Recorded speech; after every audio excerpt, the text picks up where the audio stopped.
Alright guys, so a goblet squat. So with a goblet squat, we're looking to use the goblet squat as a precursor to learning squat patterns. If we progress this on, or being able to actually load squat machines. Or we might actually jump straight into squat machines depending on what's in your program and why it's there. But we want to make sure that the setup is perfect for any free weight movement in a squat that we're going to use. So first things first, what we can see here is with Ben, we're in a position now where he's got a slight heel elevation. For most of you guys that are going to have some ankle issues, you're going to have some mobility issues around your knee and your hip, we always like to use a squat wedge. So if you've got access to that in your gym, fantastic. If not, grab two little plates, pop them under your heels, and you'll act in the same way as a squat wedge will.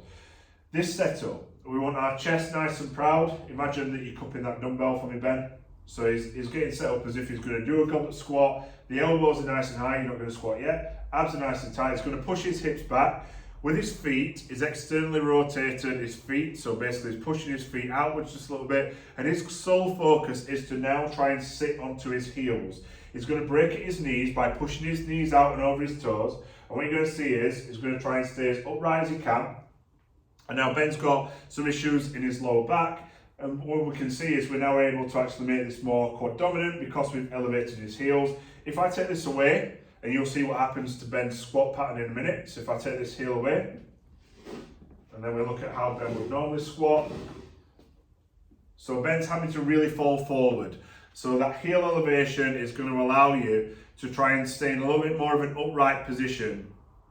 That makes this now more quad dominant, more knee dominant versus being hip dominant and potentially injurious if there's things that are going off with a lower back that we might put under load.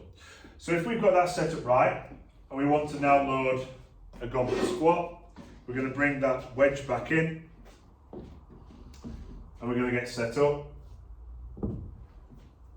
All we're now focusing on is allowing the elbows to travel inside the knees, okay?